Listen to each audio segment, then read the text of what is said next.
We are live. Okay, here we go. So today's date is 3/9/2020. Okay, and our objective today is graphing parabolas or parabolas with a vertical stretch. Okay, that's all we're going to do. All we're going to do today is vertical stretch. So, before I do anything, we'll do this real fast again, and we will never use a t-table after this problem because we won't need to do a t-table because we can do it in our brain. Okay, so we know. So if you plug in values in for x, right, you're going to square them. So if you plug values in for x, you square them. So 0 squared is 0, 1 squared is 1, 2 squared is 4, 3 squared is 9, right? Negative times negative is positive, so negative 1 squared is a positive 1, negative 2 squared is a positive 4, and negative 3 squared is a positive 9. So what we've created, in a sense, is points. These are 7 different values. So if I want to put these on my graph, I'm going to put my XY axis on there. And I just do this whole t-table in my brain, and you guys can too, because this is not hard. We just start at the x-axis, and I want everybody to be caught up, and I want everybody to watch. I'm going to do this with you, okay? I want you just to watch. So my pencil, or my pen, is at 0, right? So 0 squared is 0. My pen is at an x value of 1. 1 squared is 1. My pen is at an x value of 2. 2 squared is 4. 1, 2, 3, 4. My pen is at an x value of 3. 3 squared is 9. 1, 2, 3, 4, 5, 6, 7, 8, 9. Okay? Now, I could go 4, but 4 squared is 16, which is off my graph. So I'm not going to do it because I don't have a point that high up there. Okay? But I will go to negative 1. Negative 1 squared is a positive 1. My pencil is at negative 2 for the x value. Negative 2 squared is a positive 4. 1, 2, 3, 4. My pencil or my pen is at an x value of negative 3. Negative 3 squared is a 9. 1, 2, 3, 4, 5, 6, 7, 8, 9. Okay? And again, negative 4 is going to be a positive 16, which is off my graph, so I'm not going to bother to put that one there. It's way too high up. So here's what I want you to do. When you connect the dots, make it curvy at the bottom. It's not pointy, it's curvy. A parabola is going to curve. It's going to come down and curve at the bottom and not be pointy. Try and make it curve. Okay, this is not perfect. It's not beautiful. That's pretty darn good. But don't make it a point, because we did absolute value graphs.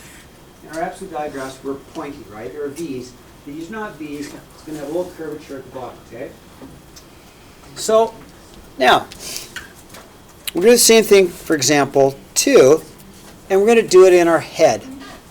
We're going to go and take 0 squared, 1 squared, 2 squared, 3 squared, but then we're going to make the heights twice as tall because of the 2. Okay? So I'm going to go ahead and put in my XY axis. Okay? And I'll wait for you and we'll do this together, okay? So all of these values here are just going to be twice as tall. So this point's not going to be at 1, it's going to be at 2. This point here is not going to be at a height of 4, it's going to be at a height of 8. Does that make sense? So I'm going to take my initial, what we call parent function. This is our parent function. They call it the parent function because it's like the most basic. It's the basic, right? And then we just change it, right? So in our graph in number 2, we're going to start then at, again, my pen is at 0. 0 squared is 0, but then I'll make twice that is still 0, right? Still 0. If I go to 1, 1 squared is 1, but I'm going to make it twice as tall, which puts it at 2. Okay. 2 squared is 4. 1, 2, 3, 4, but I'm going to go twice as tall, and I'm going to go 4 up to 8. 4, 5, 6, 7, 8. Okay. 3 squared is 9, so I'm going to go 1, 2, 3, 4, 5, 6, 7, 8, 9. But I'll make it twice as tall. Instead of 9, I'll go up to 18, which is off my page, right? Okay. Now, hopefully you already see something that's going to make this easier. It's called symmetry, right? Symmetry. This graph is symmetrical with the y-axis, right? So I've got this point here. I can put its reflection there. I don't have to do the whole thing. Put it in. I can put this point here. Its pair, its reflection is going to go there. This point here. Its pair, its reflection goes here because this graph is symmetrical. I'll write that down. So that we know parabolas are symmetrical. And these are symmetrical with the y-axis. Okay, well that makes it easier. I mean, you know, if I got these, then I know I'll also have another point directly opposite. I'll just reflect it over. I'll have a point here directly opposite and reflect it over. And all I have to do is, again, connect the dots and try and make it curvy. It's kind of hard to make that one curvy, okay? Thumbs up. Seem pretty easy? Okay, all right, you ready to turn the page? Okay, all right, example 3. So I know two things. One, this one's going to be a reflection over the x-axis because of the negative, right? We saw that with Desmos, that all the y's that go up, now all of a sudden they're going to fold over the x-axis. And I also know this graph is going to be half as tall. So let's see if we can do that in our head, because I know we're smart. So I'll put my x-y axis way up here because I'm going to make it go down. All right.